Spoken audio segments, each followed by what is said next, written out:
Himachal Pradesh public service commission का ये notification homeopathic medical officer से रिलेटेड होगा। और यहाँ पर जो पोस्ट हैं, टोटल नंबर ऑफ पोस्ट वो 22 पोस्ट हैं। और जो लास्ट डेट है 27 मार्च, 27 मार्च लास्ट डेट है ऑनलाइन आवेदन करने की। तो अब हम देखते हैं, देखिए अभी ये इनकी वेबसाइट है। मैं आपको बताऊंगा कि आप कैसे अप्लाई करोगे। पहले आपको वन टाइम रजिस्ट्रेशन करना पड़ेगा। अगर आपके पास OTR है तो फिर आप बिना रजिस्ट्रेशन के अप्लाई कर सकते हो।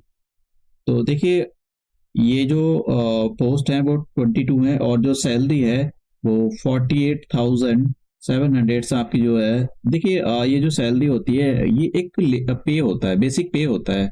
इट्स मीन 48,000 मतलब आप डबल करके चलो अप्रोक्सीमेट, तो उसी के लगभग बैठती है सैलरी। ये 48,000 सैलरी नहीं बैठती, बहुत सारे अलाउंसेस मिलते हैं। और दूसरे स्टेट के लोग भी अप्लाई कर सकते हैं, यूपी के अप्लाई कर सकते हैं, MP के अप्लाई कर सकते हैं, कोई भी अप्लाई कर सकता है। लेकिन कंडीशन ये है कि इन 22 पोस्ट में 8 पोस्ट पे ही आप, मतलब जो 8 पोस्ट निकली हुई है वे ही अनरिजर्व है, बाकी रिजर्व पोस्ट जो है हिमाचल प्रदेश के लोगों के लिए रिजर्व है।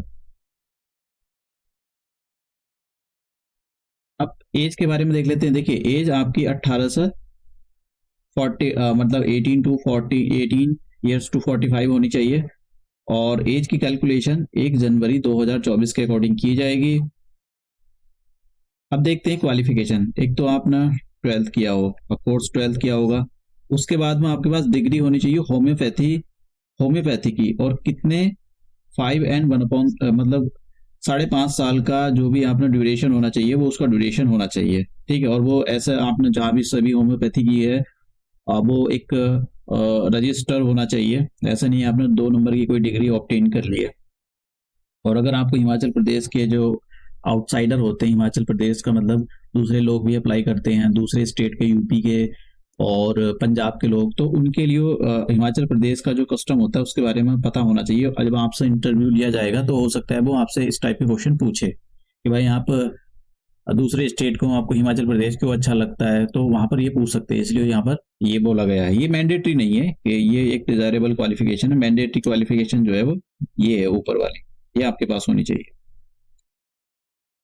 अब देखिए फीस, यहाँ पर फीमेल कैंडिडेट को वो किसी भी कैटेगरी के हों, जनरल के हों या फिर किसी भी, उनको एग्जाम्प्ट किया गया है यहाँ से। और जो फीस देनी है, जो ऐसे जो मेल कैंडिडेट जो जनरल कैटेगरी से आते हैं उनको जो है 400 फी पे करनी है। जो दूसरे स्टेट के लोग हैं वो उनको भी 400 फीस पे करनी है। जो कैंडिडेट मेल कैंडिडेट हैं SC ST और OBC और EW कैटेगरी को बिलोंग करते हैं तो उनको 100 रुपये फीस पे करनी है। देखिए ये जो यहाँ पर मतलब मेल कैंडिडेट SC ST ये केवल हिमाचल प्रदेश के लोग ही होने चाहिए। ऐसा नहीं कि आप दूसरे स्टेट से बिलोंग करते हो और आप OBC या SC ST में आते हो तब आपको ये 100 रुपये पे करना है। नहीं, आपको 100 रुपये पे आपको नहीं करना है। आप जनरल की कैटेगरी में आओगे आपको 400 रुपये ही पे करना है। यहाँ पर जो एक्स सर्विस मैन है और उनको यहाँ पर कोई फीस नहीं देनी, और जो वीमेन है उनके लिए भी यहाँ पर कोई फीस नहीं है।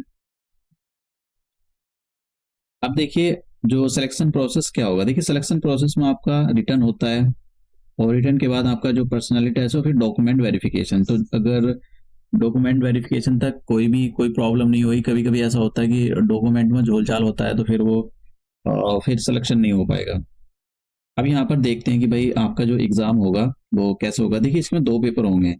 पेपर वन ये क्वालिफाइंग नेचर का नहीं होगा, मतलब आपको पेपर 2 में बैठने के लिए पेपर 1 को निकालना पड़ेगा। मतलब इसमें आपको कुछ मेरिट बनेगी तो वो मेरिट क्वालिफाई करनी पड़ेगी। लेकिन हाँ, फाइनल मेरिट में पेपर 1 के मार्क्स नहीं लगेंगे।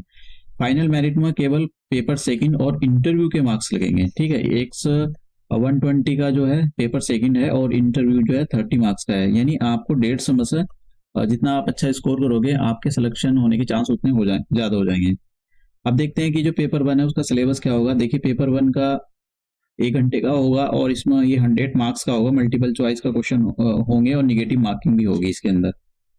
General knowledge of the Himachal Pradesh के 30 नंबर के क्वेश्चन पूछे जाएंगे और general knowledge of the national और इंटरनेशनल अफेयर के 30, knowledge of the Hindi language के 20 मार्क्स के क्वेश्चन पूछे जाएंगे और knowledge of the English language के 20 मार्क्स के क्वेश्चन पूछे जाएंगे। अब दूसरे पेपर के बारे में बात करते हैं। दूसरा पेपर जो होगा वो सब्जेक्ट एप्टीट्यूड टेस्ट होगा, मतलब वो ये सिलेबस वगैरह और ये सब कुछ वेबसाइट पर अपलोड कर देंगे। और आप जब भी OTR भरोगे तो उसमें ईमेल डालोगे तो ये आपको इन्फॉर्म भी कर देगा कि इसका सिलेबस, जो सब्जेक्ट एप्टीट्यूड टेस्ट है उसका सिलेबस क्या होगा, तो ये आपको इन्फॉर्म भी कर देंगे। ये 120 मार्क्स का होगा और ये जो होगा ये आपका रिटर्न होगा, मतलब पेन पेपर वाला टेस्ट होगा ये। और यहाँ पर बोला गया है कि आपको इन्फॉर्म कर दिया जाएगा इसके सिलेबस के बारे में, सब्जेक्ट एप्टीट्यूड के सिलेबस के बारे में। 3 घंटे का टाइम दिया जाएगा आपको और एक ही दिन दोनों पेपर होंगे, इवनिंग मॉर्निंग शिफ्ट में और इवनिंग शिफ्ट में। ठीक है, तो अब ये कंप्यूटर बेस और इन्होंने आयोग ने बोला है कैसा भी हो सकता है, कंप्यूटर बेस भी हो सकता है और ये वैसा भी हो सकता है। देखिए रिटर्न टेस्ट जो होता है वो कंप्यूटर बेस्ड तो नहीं होगा, कंप्यूटर बेस्ड टेस्ट केवल आपका पेपर 1 ही होगा। यहाँ पर जो पेपर 1 है इसमें निगेटिव मार्किंग भी है।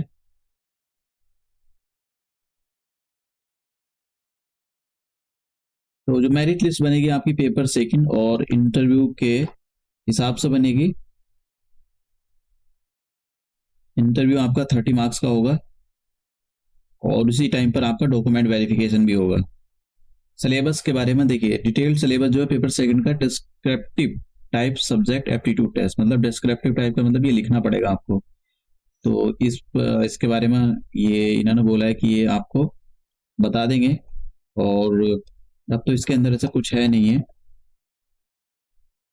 मेन चीज़ें मैंने कवर कर ली हैं। मेरिट लिस्ट आपकी पेपर जो पेपर सेकंड होगा और इंटरव्यू उसके अकॉर्डिंग बनेगी, इंटरव्यू के अकॉर्डिंग बनेगी। ये 120 मार्क्स का है और इंटरव्यू 30 मार्क्स का है, तो 150 मार्क्स का जो है आपका पेपर होगा जिस फाइनल मेरिट लिस्ट बनेगी।